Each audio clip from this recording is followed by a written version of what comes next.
Saudações. Nós analisamos já há algum tempo algumas tecnologias, principalmente no campo de laser, satélite e radar. E essas tecnologias, elas têm se mostrado cruciais para a construção de uma superioridade tecnológica indiscutível da Federação sobre os inimigos dessas. E é exatamente sobre isso que a gente pretende falar aqui agora. Pois bem, eu quero começar com vocês sobre especificamente satélites, certo? Satélites e redes de destruição de satélite. Tranquilo? Pois bem, eu não sei se algum de vocês já ouviu falar do sistema Kalina, que é um laser terrestre russo para escurecer a visão de satélites de imageamento remoto. Certo? Basicamente, o objetivo dele é cegar satélites. Só que ele faz isso em terra. Nós vamos mostrar o Kalina, que faz isso em terra, e um sistema de satélites que faz isso do espaço. Mas ambos com o mesmo objetivo, cegar satélites. Queimando-os ou simplesmente distorcendo informações. Muito bem. Sobre o Kalina, existem evidências muito fortes de que um complexo de vigilância espacial no norte do Cáucaso russo está sendo equipado com esse novo sistema de laser, cujo alvo vão ser os sistemas ópticos de satélites de imagem estrangeiros voando sobre o território russo. Esse projeto começou há 12 anos atrás, em 2011, e sofreu vários atrasos, certo? Porque, na época, a Federação não estava necessariamente em guerra. Mas depois que ficou claro que a vaca tinha ido para o brejo, essas construções, esses avanços, foram muito rápidos. Perfeito? O Kalina, conforme imagens que a gente pode ver no Google Earth, eu vou passar o link para vocês daqui a pouco, ele é um sistema de laser móvel de ofuscamento, certo? E vai complementar o Perevest, que já está em operação desde 2019. Mas o funcionamento dele não é necessariamente igual, ele tem diferenças. Vamos lá, vamos falar sobre esse complexo de vigilância espacial Krona, do qual o Kalina faz parte. Certo? Ele foi construído a alguns quilômetros, na verdade, uns bons quilômetros, a oeste da cidadezinha de Zelentyuskaya, que é um local bem conhecido da comunidade astronômica, porque tem uma série de observatórios lá, né?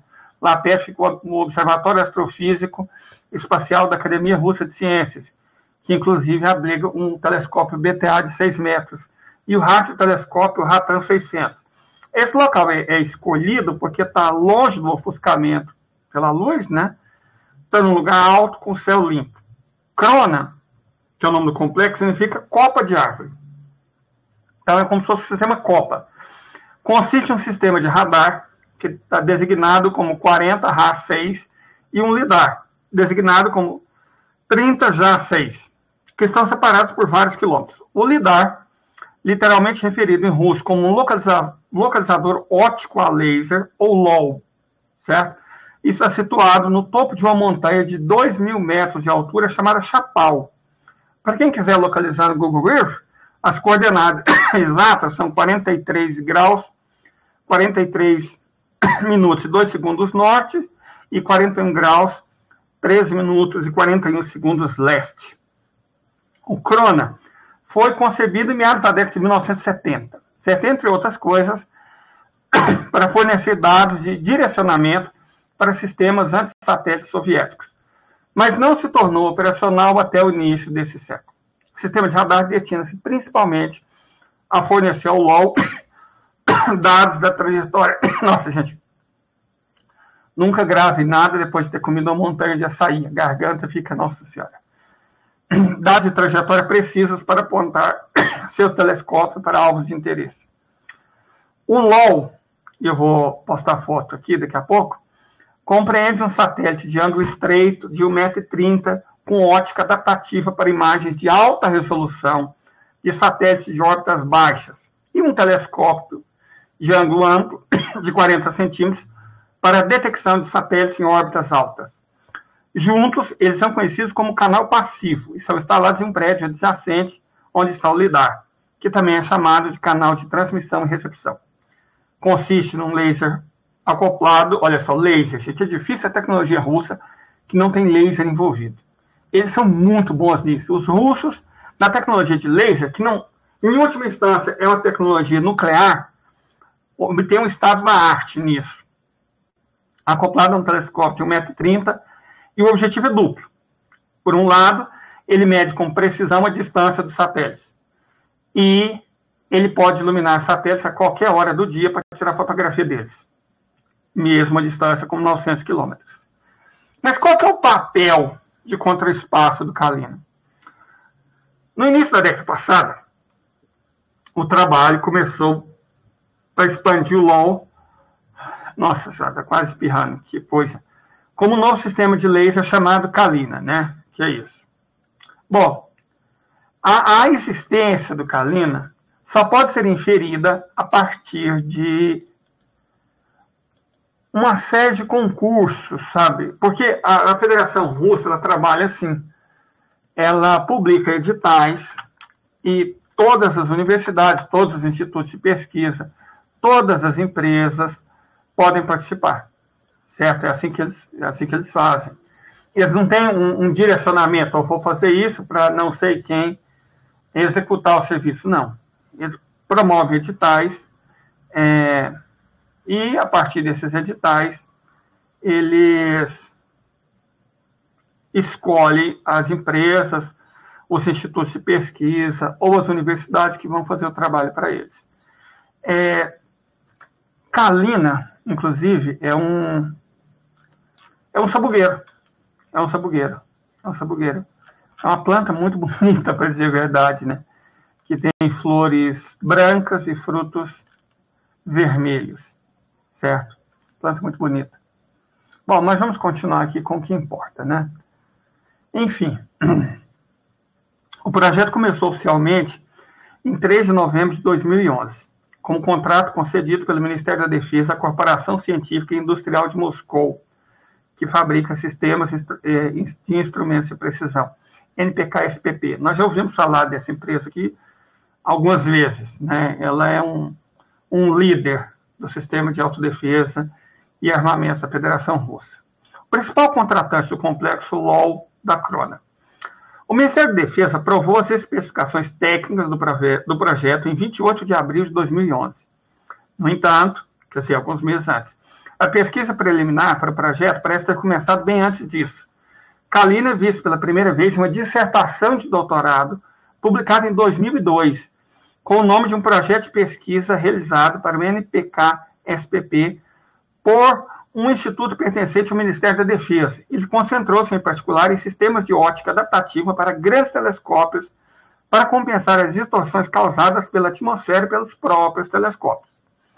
A evidência para o papel contraespacial do Kalina vem de 3 fontes independentes. Primeira, um documento de garantia bancária colocado online em janeiro de 2014, que dizia que o objetivo do Kalina era a criação de um sistema para supressão funcional de sistemas eletroópticos de satélite com a ajuda de lasers de estado sólido e um sistema de transição e recepção de ótica adaptativa. Traduzindo, CH satélite.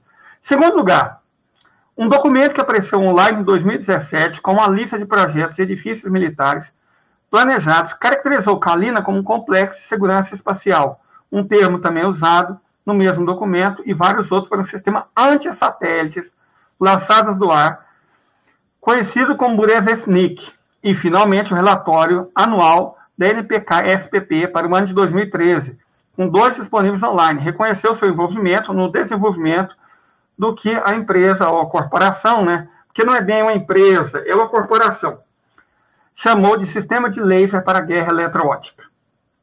Vários documentos referem-se a Kalina como 30J6MK, certo?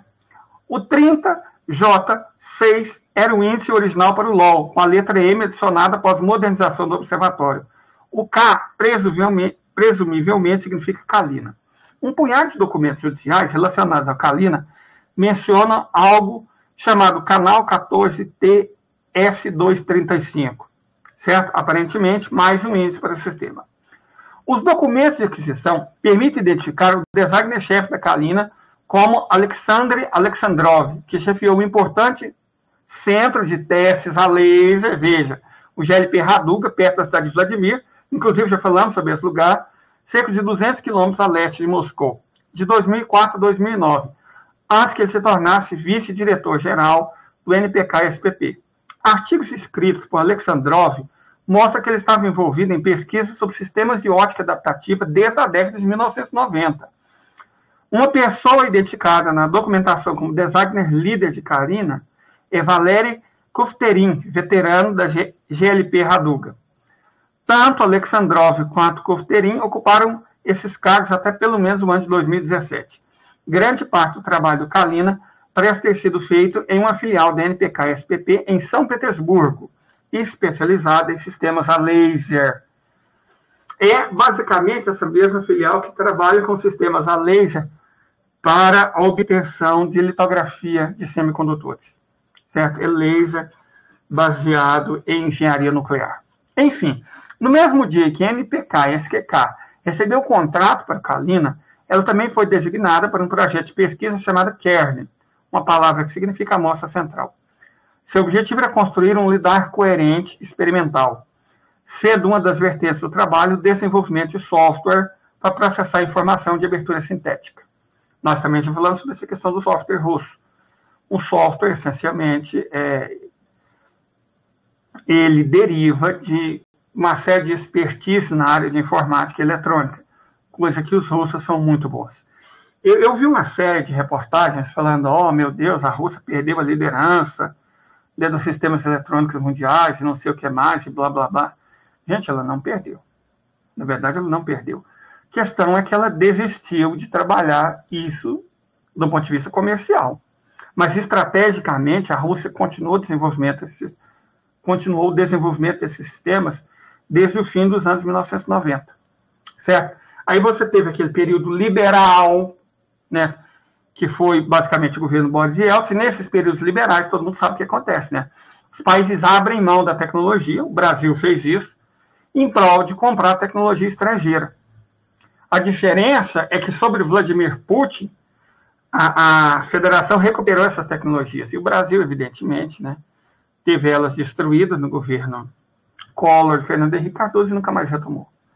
Então, a gente era um país com grande quantidade de tecnologias internas capazes, incluindo mecânica, construção de automóveis, informática, eletrônica, e com o Fernando Henrique Cardoso a gente abriu mão dela. Infelizmente, o Lula, acho que né, primeiro governo, tal, não teve, e o PT, força política, ou talvez até mesmo faltou visão estratégica, para retomar essas tecnologias nacionais em território nacional. Como resultado, você soma isso à Lei Candir, o Brasil se tornou um ridículo exportador de cadáver de animal, que chama de carne, pedra, que chama de minério, e semente, que chama de grãos, ou seja, um país dependente do agronegócio e da mineração, como se fosse uma nação africana do século XIX. Certo? É o preço que a gente paga por deixar a Lei Candir valendo. Enfim, voltando ao nosso sistema de defesa anti-satélite. Esse laser experimental está emitindo comprimentos de onda de 1.064 ou 1.55 microns, que deveriam ser direcionados a alvos durante testes do Centro de Lasers de Raduga em 2014. As especificações técnicas desse kernel foram aprovadas pelo Ministério da Defesa no mesmo dia que as de Kalina, 28 de abril de 2011. E o projeto também foi liderado por Alexandrov. Posteriormente, e possivelmente, Kern era um demonstrador da tecnologia para Kalina, mas uma ligação firme entre os dois projetos não pode ser estabelecida. Mas quais são os recursos do Kalina? O progresso do Kalina na última década tem sido claramente lento. Um boletim informativo publicado pela NPK-SPP no final de 2016 reconheceu os inúmeros atrasos sofridos pelo projeto. Pelo menos 2 contratos de construção para o Kalina foram concedidos pelo Ministério da Defesa, em 20 de novembro de 2015 e outro em 1º de junho de 2018, com um canteiro de obras rotulado como 4737K2. Os primeiros sinais de trabalho inovador no local foram vistos em imagens do Google Earth em agosto de 2019, quer dizer que a federação já sabia que tinha chumbo grosso. Em dezembro de 2020, o trabalho de construção estava claramente em andamento no sul do edifício Lidar. Tem imagens de satélite que mostram isso. As imagens mais recentes do local são de março desse ano, quando ele ainda estava coberto de neve. Uma cúpula do telescópio apareceu conectada ao edifício Lidar por um túnel, certo? Então, aqui mostra, tem fotos mostrando o close-up da estrutura. Vou dar um jeito de mostrar para vocês. Como não há evidência de nenhum outro trabalho de construção planejado no local, a nova estrutura provavelmente faz parte de Kalina. O que se vê nas imagens é consistente com as escassas informações que podem ser extraídas de fontes online. A documentação do contrato colocado online em 2015 já havia deixado claro que Kalina apresentaria um novo telescópio para direcionar feixes de laser com precisão para satélite, ou seja, cegá-los ou queimá-los. A licitação, na verdade, era para a construção de um prédio que abrigaria o telescópio. Ele vinculou especificamente o edifício 30J6MK ao índice de Kalina. As especificações técnicas resumidas no documento pediam que o edifício, designado 00877S, fosse capaz de operar em temperaturas que variassem de 40 positivo a 40 graus abaixo de zero e resistisse a terremotos de magnitude 7, o que condiz com o local ele está sendo construído, né? Ele tem um diâmetro de base de 7,13 metros e é coberto por uma cúpula composta por 2 seções, que podem ser abertas em menos de 10 minutos. Ele permite que o telescópio escaneie todo o céu, desde o zênite até uma elevação de 30 graus. Os desenhos incluídos na documentação mostram um mastro de proteção contra raios no topo do edifício. Embora a documentação para o concurso não se concentre no telescópio em si, continha um desenho do telescópio dentro da cúpula. Isso mostra que um telescópio de espelho voltado em uma longa lança. No topo do telescópio estão 2 dispositivos ópticos semelhantes a visores. A ótica do telescópio é provavelmente objeto de uma patente de coautoria do designer-chefe da Kalina, Alexander Alexandrov, e um artigo publicado recentemente pela NPK-SPP, que também inclui uma representação esquemática do sistema. Os feixes de laser estão encaminhados para o telescópio através de uma série de espelhos e entram no telescópio através de uma abertura lateral. Eles são, então, desviados por um espelho diagonal para um espelho secundário, que, por sua vez, envia essas informações para o espelho principal. Feixes de laser refletidos seguem a rota oposta e acabam formando uma imagem do objeto alvo em um detector. Lembre-se, Kalina é um sistema de transmissão e recepção. Então, ele não só emite, ele capta laser refletido do objeto alvo. Traduzindo, ele manda o laser é refletido, estuda a velocidade da luz, e aí ele tem um imaginamento muito bom daquilo que se pretende destruir. O sistema de ótica adaptativa, designado F1040, que não está no próprio telescópio, é detalhado na documentação de aquisição publicada em 2012. Quem está encarregado desse sistema é uma empresa chamada MTS Fento, com sede em Zelenograd, uma cidade perto de Moscou, que também construiu um sistema de ótica adaptativa para o Titov Optical Laser Center, AOLT, na Cordilheira do Altai, outro elemento da rede de vigilância espacial da Rússia. Como todos esses sistemas, é uma combinação de instrumentos, incluindo um espelho deformável, sensor de guia de ondas e sistema de processamento de dados, para compensar a turbulência atmosférica e, assim, melhorar a resolução das imagens. A turbulência atmosférica é provavelmente medida usando feixes de lasers para criar uma estrela guia artificial nas proximidades do objeto-alvo. Kalina provavelmente precisa de um sistema de ótica adaptativo para produzir imagens do alvo que sejam nítidas e detalhadas o suficiente para garantir que o feixe laser possa posteriormente ser direcionado com precisão ao sistema óptico do objeto. A julgar pela documentação de 2012, essa mira é feita manualmente. Ele diz que um operador pode ver simultaneamente a imagem corrigida e o feixe de laser, e então selecionar um ponto do alvo que precisa ser iluminado. O sistema também pode ser usado à luz do dia, filtrando a luz de fundo. Os 2 dispositivos na parte superior do telescópio, a gente tem que lembrar o seguinte: quando isso foi feito, 2013, 2014, a Federação não tinha a tecnologia que ela tem hoje. Então, hoje ela teria como, caso quisesse, fazer isso por inteligência artificial. Mas, enfim, né? Para que complicar o que pode ser simplificado? De toda forma, os dois dispositivos, na parte superior do telescópio, semelhantes a visores, são, na verdade, autocolimadores necessários para garantir que todas as óticas estejam alinhadas adequadamente para enviar e, posteriormente, receber os feixes de laser. Os desalinhamentos da ótica podem ser causados por flutuação de temperatura, bem como pelo peso da própria estrutura do telescópio. Usando um conjunto de prismas, os autocolimadores enviam um pulso de luz para espelhos de imitação menores, alinhados com o espelho primário e secundário. As medições obtidas são processadas em uma caixa eletrônica, que possivelmente a caixa retangular que está à vista na haste do telescópio, e em seguida usados para ajustar a posição dos espelhos diagonal e secundário, para garantir que os feixes de laser refletidos no espelho primário sejam colimados, ou seja, viajem paralelamente ao invés de se espelharem. Em 2015, a NPK-SPP encomendou espelhos para um colimador de telescópio, que muito provavelmente é o do Kalima. O termo raramente é visto na literatura técnica russa e denota um projeto de telescópio muito específico e sofisticado. É possível determinar que os espelhos primário e secundário têm um diâmetro de, como a gente disse, 1,01 e 0,167 metros, respectivamente. Ok, passo seguinte. Os espelhos quase certamente foram construídos pela Litcarino Optical Glass Factory, LGOS, que também fabricou os espelhos para o telescópio LOW de grande angular e lidar. De acordo com as duas edições da revista interna da LGOS, publicada em 2017 e 2019, a empresa produziu uma versão experimental de um grande telescópio refletor de 1 metro de diâmetro que pode corrigir automaticamente qualquer desalinhamento de seus sistemas de elementos ópticos causados por mudança de temperatura e por orientação do telescópio. Em 2016, os projetistas do telescópio, identificados pelo nome na revista, escreveram um artigo sobre um telescópio de 1 metro que correspondia à descrição do Kalina.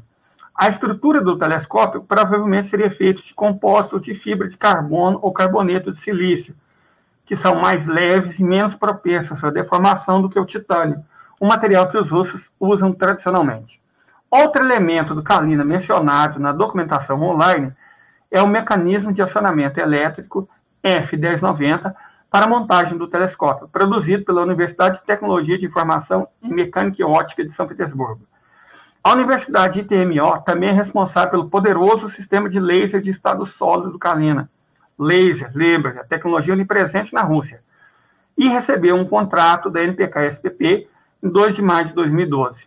Um documento que descreve o sistema necessário para direcionar os feixes de laser para o telescópio é conhecido como F1012 e diz que ele deve ser capaz de transferir feixes de laser com um comprimento de onda de, olha só, coincidentemente, 1,0645 microns e uma densidade de potência de 0,1 gigawatts por centímetro quadrado, um pulso de duração de 10 nanosegundos e uma taxa de repetição de pulso de 3 kHz. Os lasers que emitem a 1,064 microns são chamados de laser ND-YAG, né? Estão na região do infravermelho próximo. Os lasers de sistemas associados são instalados no edifício lidar adjacente e os feixes são enviados para o telescópio através de um túnel que pode ser visto nas imagens do Google Earth. O sistema de transferência do feixe laser, aparentemente usando cabos de fibra ótica, foi fornecido pela Corporação Técnica Baumann e tem um comprimento total de 11 metros. A documentação do concurso, publicado em 2015, inclui uma planta baixa do edifício lidar que abriga o hardware do Kalina. Isso mostra o Kalina usando ao menos 2 lasers, chamados de F20 e F21. Esses sistemas de laser, como a gente sabe, no caso russo, são feitos basicamente usando reatores nucleares pequenos. As imagens recentes feitas no Google Earth, no entanto, indicam que após muitos anos de atraso, a construção do Kalina está agora muito bem encaminhada. O prédio do telescópio e o túnel que conecta ao prédio lidar estão no lugar, mas é impossível dizer quando o hardware interno foi instalado. Uma pista de que o sistema ainda pode demorar algum tempo para atingir o estado operacional vinha de uma biografia do designer-chefe do mecanismo de acionamento elétrico, F1090, para a montagem do telescópio. O período de seu envolvimento do projeto é de abril de 2021 a setembro de 2023.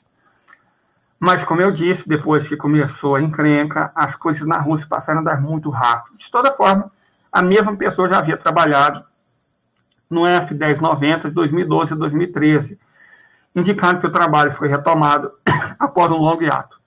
Um possível revés no projeto foi o fato de que os NPTs Fento, a empresa encarregada de produzir o sistema de óptica adaptativa para o Kalina, teve problemas no ano de 2012. Mas vamos aproveitar isso e falar de outras armas a laser russas, que é o que a gente está discutindo aqui. O Kalina é só um dos 3 ofuscadores a laser que a Federação projetou para ser usado contra satélites. Um sistema aerotransportado chamado Sokol Echelon está em desenvolvimento desde 2001, mas parece ter estado à beira do cancelamento várias vezes. Seu status atual não é claro. O único sistema conhecido como operacional é o Peresvet, conhecido internamente como Stuja RN, ou 14TS-034. É o sistema de laser montado em caminhão e é co-implantado com unidades móveis de ICBM e destinados a impedir que satélites de reconhecimento sigam seus movimentos.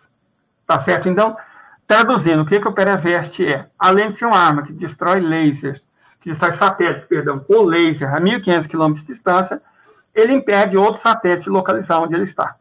Certo? O papel antissatélite do Peresvet foi recentemente confirmado em uma apresentação feita por Yuri Borisov, vice-primeiro-ministro da Rússia para a Indústria de Defesa. Ele disse que pode cegar todos os satélites de reconhecimento do provável adversário até uma altitude de 1.500 km, desativando-os caso eles passem sobre o território russo. Na literatura sobre sistemas ASAT a laser, é feita uma distinção entre deslumbramento e cegueira. O ofuscamento faz com que os sensores percam temporariamente sua capacidade de imagem, inundando-os com luz muito brilhante, através do qual eles não conseguem ver. Já a cegueira, que é o que o sistema Peresvet faz, ele faz um pouco mais do que isso, né? A cegueira inflige dano permanente a esses sistemas, ou seja, ele queima. As palavras de Borisov sugeriram que Peresvet vão fazer a última coisa, mas talvez, enfim, é isso. O Peresvet foi declarado operacional em 5 divisões da ICBM em dezembro de 2019. Borisov diz que está sendo entregue em série ao Exército, um possível sinal de que muitos foram entregues e implantados desde então. Há relatos não confirmados de 2 satélites militares russos, é sobre isso que a gente está falando, e que a gente quer falar num próximo vídeo, seriam entregues em setembro de 2021 e abril de 2022. Na verdade, foram entregues o Cosmos 2551 e o Cosmos 2555, e serviram como alvo para o Peresvet. Ambos foram colocados em órbitas muito baixas e entradas apenas algumas semanas após o lançamento, sem realizar nenhuma manobra. Certo? Então, eles lançou o satélite só para servir de alvo. Embora o Peresvet e o Kalina tenham contratantes principais diferentes, né, a RFYATS, VNIEF e NPK-SPP, respectivamente, há pelo menos alguma conexão organizacional entre os dois projetos. A ótica dos telescópios de Kalina e Peresvet foi desenvolvida pela mesma equipe da Litcarina Optical Glass Factory, né, a fábrica de vidro óptico de Litcarina. Isso pode ser determinado a partir de várias edições da revista interna da empresa, bem como de uma patente escrita em conjunto por especialistas de EZOS e da RFIATS-VNIEF. O telescópio Peresvet, que como o do Kalina é chamado de colimador telescópio, tem espelhos menores. Um espelho primário de 50 centímetros e um espelho secundário de 10 centímetros. Até porque o sistema Kalina ele é fixo, enquanto o Peresvet é móvel. Então, se o sistema Peresvet, que é móvel, consegue atingir satélites a 1.500 km de altura, usando um espelho de 50 centímetros, o espelho muito maior do Kalina dá a entender que ele pode atingir satélites ao quê? 10.000 km de altitude? 20.000? Se for 20.000, ele consegue destruir, se necessário, os satélites do sistema GPS. Né?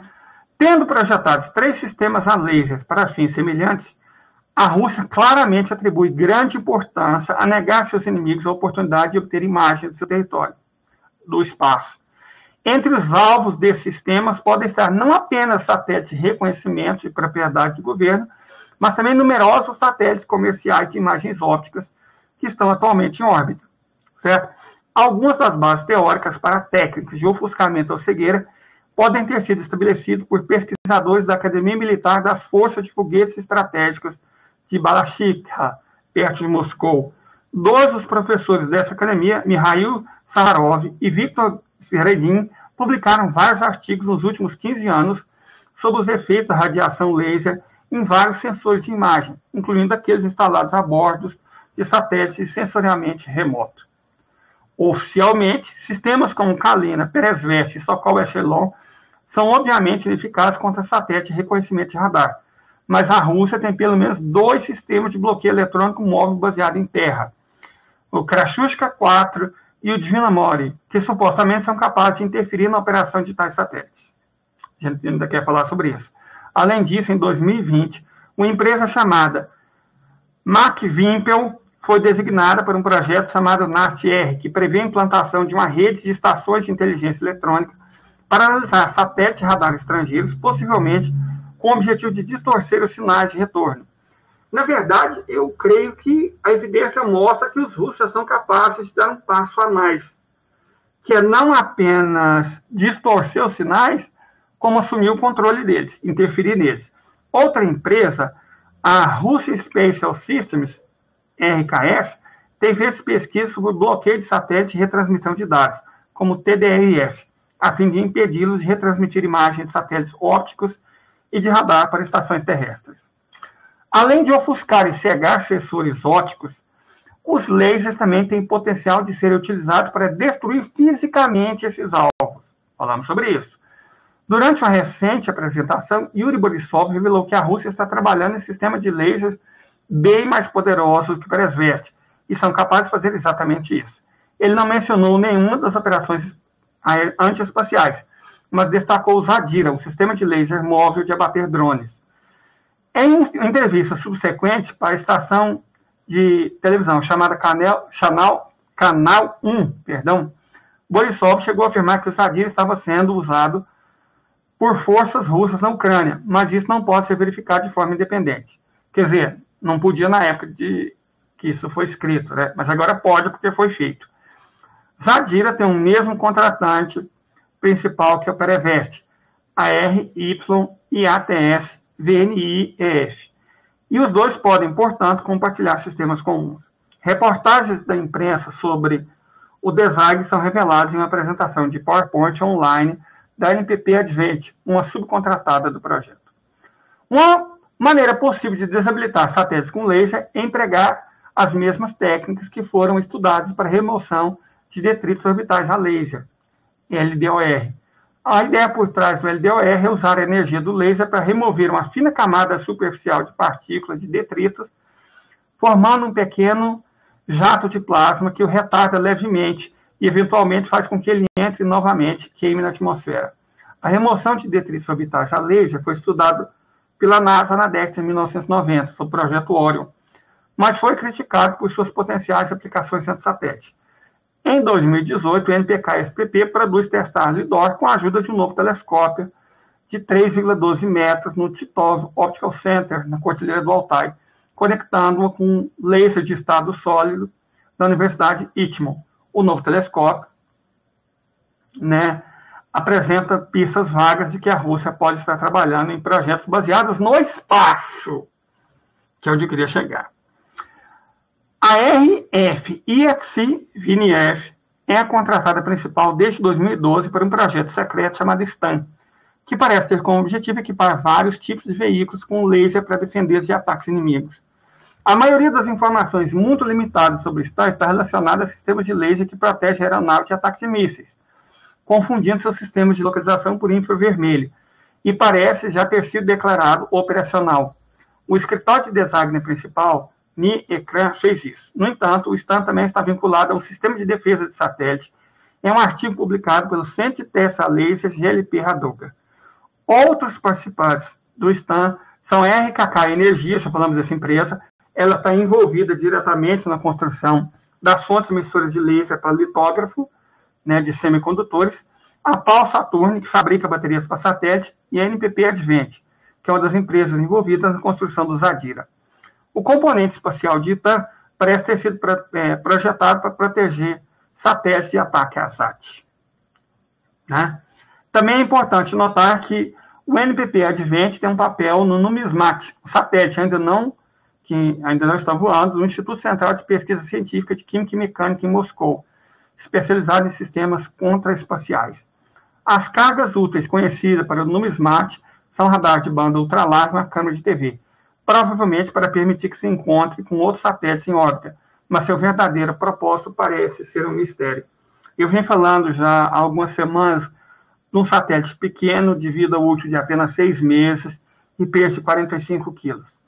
Eu não sei até que ponto esses satélites estão relacionados, certo? Mas esse sistema de satélite ultra-secreto russo, que vem dado mostras que existe, porque já teve um segundo lançamento, e os russos têm conseguido informações de uma maneira que não faz sentido, provavelmente ele foi adaptado para, ao invés de mirar para cima, está mirando para baixo. Então, o que esse sistema está fazendo? Adaptado. Provavelmente adaptado desse sistema NumisMAT. Ao invés de pegar informações eletroeletrônicas em cima dele, ou do lado dele, ele tem sido mirado para a Terra e pegado informações eletroeletrônicas embaixo. Com isso, ele tem se mostrado capaz de detectar qualquer coisa com potencial de emissão de rádio maior do que um celular, o tamanho de um celular ou de um walkie-talkie, e dar a localização exata para que os mísseis russos consigam atingir isso com extrema precisão. Além disso, a Rússia possui armas anti-satélites cinéticas convencionais. Uma delas, o Nudol, destruiu um extinto satélite da era soviética em novembro do ano passado, produzindo uma enorme nuvem de detritos espaciais que vai representar uma ameaça a satélite de baixa órbita por muitos anos. Isso mostrou que os russos, segundo essa fonte americana, né, Space Peer Review, têm muito poucos escrúpulos em realizar testes ASAT altamente visíveis contra alvos reais em órbita. Quanto mais testes ultra-secretos em sistemas de contra-espaços não destrutivos como Kalina. Traduzindo, os russos estão se lixando porque os ocidentais acham. Foda-se eles. Perfeito? Então, a gente vai deixar aqui algumas dessas informações, mas, de toda forma, esse artigo foi escrito por Bert Hendrik, que é um observador de longa data do programa espacial russo. Né? De toda forma, gente, a capacidade dos russos de usar laser em terra e no espaço para destruir alvos inimigos que emitam radar, ondas de rádio, laser, está se mostrando cada vez mais efetiva e está sendo indiscutivelmente usada em combate. Perfeito? Então, eu, conforme prometido, iria produzir pequenos vídeos informativos técnicos a partir dos assuntos que eu gostaria de tratar hoje durante a nossa live. Certo? O primeiro desses artigos foi esse, cujo objetivo é possibilitar que a gente entendesse tecnicamente como funciona esses sistemas anti-satélite, anti-radar e anti-eletroeletrônico dos russos. Eles existem, eles estão sendo usados, eles são muito efetivos e eles se baseiam em tecnologias de engenharia nuclear e óptica do mais alto nível, que o Ocidente não tem similares. Perfeito? É só isso. Quaisquer dúvidas, eu vou tentar deixar o máximo possível de links aqui embaixo do vídeo, nos comentários, para que vocês mesmos tenham acesso e verifiquem as informações que eu dei. Perfeito? Ok? E até mais. Eu sempre tenho dificuldade de desligar isso aqui, mas acho que hoje vai dar certo. Fui.